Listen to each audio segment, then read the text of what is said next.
በራስ መተማመን የመገንባት አራት ወርቃማ ህጎች። ሰላም ጤና ይስጥልኝ የዚህ ቻናል ቤተሰቦች። ዛሬ ሁላችንም በህይወት ውስጥ ወደ ፈለግነው ታላቅ ደረጃ እንድንደርስ የሚያደርገንን ካልተገነባ ደግሞ ምን አይነት ከፍተኛ እውቀት፣ የተፈጥሮ ተሰጥኦ ወይም የገንዘብ አቅም ቢኖረን እንኳ የትም እንዳንደርስ የሚያደርገንን አንድ እጅግ ወሳኝ የህይወት ሚስጥር በጥልቀት እንመረምራለን። እሱም በራስ መተማመን ነው።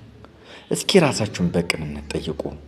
በስራ ቦታችሁ፣ በትምህርት ቤት ወይም በማህበራዊ ህይወታችሁ ውስጥ እኔ እኮ ይህን ነገር ከማንም በላይ አውቀዋለሁ ወይም እችላለሁ፣ ግን ሰዎች ፊት ወጥቼ ለመናገር እፈራለሁ ያላችሁበት ቀን ስንት ነው?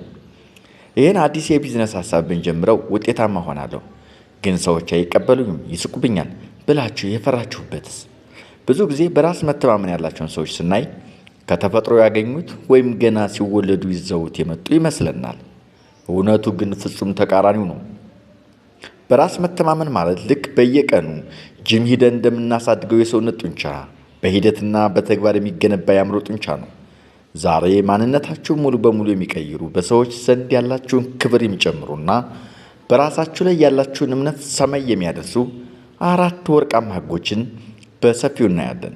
በእያንዳንዱ ህግ ውስጥ የምትናገራቸው ተግባራዊ ልምምድ ካደረጋችሁ ህይወታችሁ በአንድ ሳምንት ውስጥ ሲቀየር ታያላችሁ።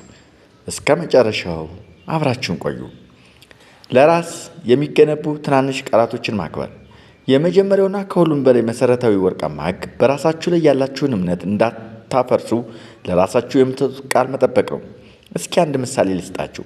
አንድ የቅርብ ጓደኛዬ ሁልጊዜ ነገ እንገናኝና ወሳኝ ነገር እንነጋገራለን እያለ ቀጠሮ ቢሰጣችሁ፣ ነገር ግን በተከታታይ 5 ቀን ቀጠሮውን እያጠፈ ሳይመጣ ቢቀር በ6ኛው ቀን ያን ሰው ታምኑታላችሁን? በፍጹም አታምኑትም። እሱ ዝም ብሎ ተናጋሪ ነው፣ በተግባር የለም ብላችሁ በውስጥ ትፈርዱበታላችሁ። የሚገርመው ነገር አእምሯችሁ እናንተን የሚመለከተው ልክ እንደዚህ ነው። በየቀኑ ማታ ማታ ከነገ ጀምሮ ቲክቶክ ላይ ሰዓት አላጠፋም፣ ከነገ ጀምሮ ጠዋት 11 ሰዓት ተነስቼ ስፖርት እሰራለሁ፣ ከነገ ጀምሮ ጤናማ ምግብ ብቻ ነው የምመገበው እያላችሁ ለራሳችሁ ቃል ትገባላችሁ።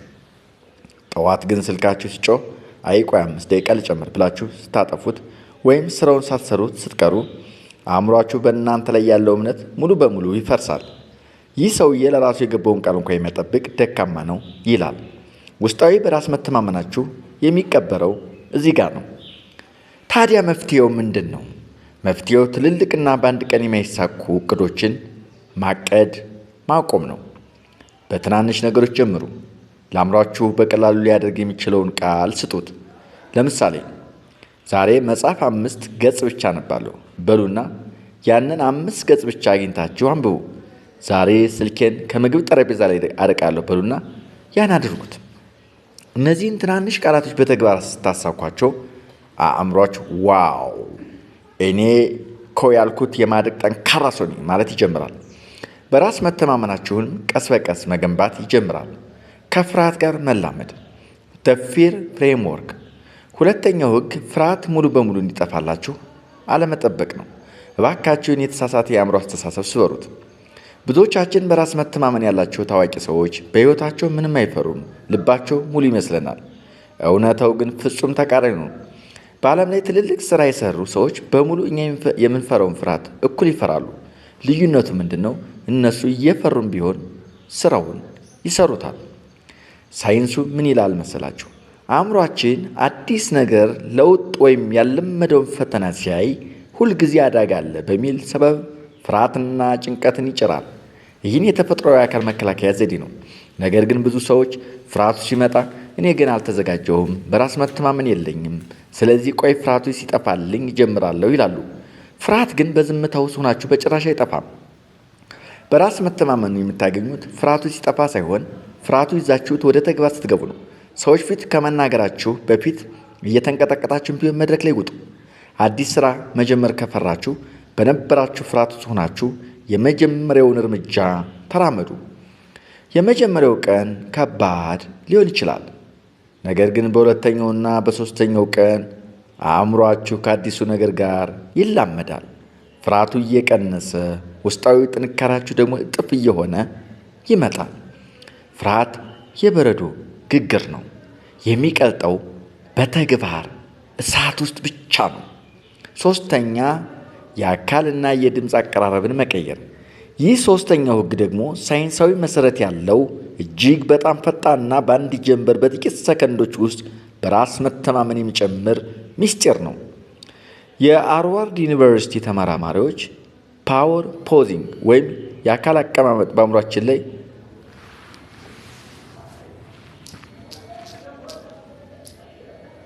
ውጤቱ ምን መሰላችሁ? አእምሯችንና አካላችን በቀጥታ የተያያዙ የሁለትዮሽ መንገዶች ናቸው። አንገታችሁን ደፍታችሁ፣ ትከሻችሁን አጥባችሁ፣ እጆቻችሁን አጣጥፋችሁ እና መሬት እያያችሁ በዝቅተኛ ድምፅ የምታወሩ ከሆነ አእምሯችሁ ወዲያውኑ እኔ አደጋ ውስጥ ነኝ፣ እፈራለሁ፣ ደካማ ነኝ የሚል መልእክት ይደርሰውና የጭንቀት ሆርሞን ኮርቲሶል መልቀቅ ይጀምራል። ነገር ግን አእምሯችሁን በአካላችሁ ማዘዝ ትችላላችሁ። ውስጣችሁ ፍርሃት እየተሰማው እንኳ ቢሆን አካላችሁን ቀና ስታደርጉት አእምሯችሁ ይሸውዳል። ዛሬውኑ ይህን ልምምድ ሞክሩት። በማንኛውም ቦታ ስትራመዱ ደረታችሁን ነፍታችሁ፣ ትከሻችሁን ወደ ኋላ አስርቃችሁ ቀና ብላችሁ ተራመዱ። ከሰዎች ጋር ስትነጋገሩ አይን ለአይን አይ ኮንታክት በመመልከት ፈገግታን አሳዩ። ስታወሩ ቃላቶቻችሁን አትዋጫቸው። ረጋ አድርጋችሁ ጎላ ባለና ግልጽ በሆነ ድምፅ ተናገሩ። ይህን ለ2 ደቂቃ ብቻ ስታደርጉ አእምሯችሁ ሳያውቀው ይህ ሰው እኮ ኃይለኛና በራሱ የሚተማመን ነው የሚል ውሳኔ ላይ ይደርስና የደስታና የጥንካሬ ሆርሞን ቴስቶስትሮን መልቀቅ ይጀምራል። አካላችሁን ቀይሩ፣ አእምሯችሁን በግድ ይከተላችሁ። ራስን በምስጋናና በአዎንታዊ ቃላት መመገብ ኢነር ዲያሎግ። የመጨረሻው አእምሮ አራተኛው ወርቃማ ህግ ከማንም ሰው በላይ በየቀኑ በውስጣችሁ ለራሳችሁ የምትነግሩት ታሪክ ነው። በቀን ውስጥ ከሰዎች ጋር ከምናወራው በላይ ከራሳችን ጋር በውስጣችን የምናወራቸው ቃላት በሺህ እጥፍ ይበልጣል። እስኪ ቆም ብላችሁ ራሳችሁን ታዘቡ። ስህተት በራሳችሁ ቁጥር ወይም አንድ ነገር በፈልጋችሁ እኔ እኮ ሁልጊዜ እንዲህ ነኝ፣ ምንም አይሳካልኝም፣ እኔ ሰነፍ ነኝ፣ እድል የለኝም፣ እገሌ እኮ ከኔ ይሻላል የምትሉ ከሆነ በራስ መተማመናችሁ በገዛ እጃችሁ በየቀኑ መርዝ እየመገባችሁት ነው። ሌላው ቀርቶ አንድ ሰው መጥቶ ዛሬ እኮ በጣም ታምሪያለሽ ወይም ታምራለህ፣ ይህ ስራሽ በጣም ጎበዝ ነህ ወይም ጎበዝ ናችሁ ሲላችሁ ኧረ እኔ ዝም ብዬ ነው የገጠመኝ ነው እያላችሁ ምስጋናውን የምታጣጥሉ ከሆነ ራሳችሁን እያሳነሳችሁ ነው። በዓለም ላይ የእናንተ ትልቁ ደጋፊ፣ ትልቁ ጠባቂና አበርታች መሆን ያለባችሁ መጀመሪያ ራሳችሁ ናችሁ። ማንም መጥቶ በራስ መተማመን እንዲሰጣችሁ አትጠብቁም። ስህተት ስትሰሩ ልክ ለምትወዱ ጓደኛችሁ እንደምትራሩለት ሁሉ ለራሳችሁ ምዘኑ። አይዞኝ፣ ሰው ሆኖ የማይሳሳት የለም። ከዚህ ስህተት ተምሬ በሚቀጥለው የተሻለና በአስደናቂ ስራ እሰራለሁ በሉ። ለራሳችሁ የምትሰጡትን ቃል ክብርና ደግነት ከፍ አድርጉት።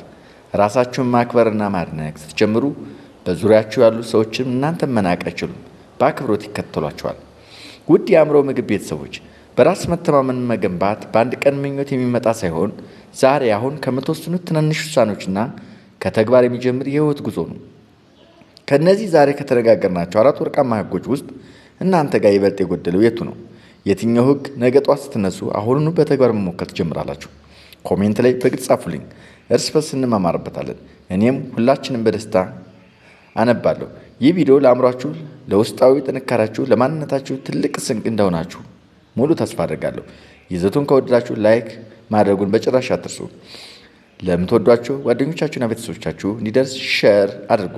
አሁን ለቻናሉ አዲስ ከሆናችሁ ህይወታችሁን በአንድነት የምናንጽበት የዚህ ድንቅ ባለራዕይ ቤተሰብ አባል ለመሆን ሰብስክራይብ አድርጉ።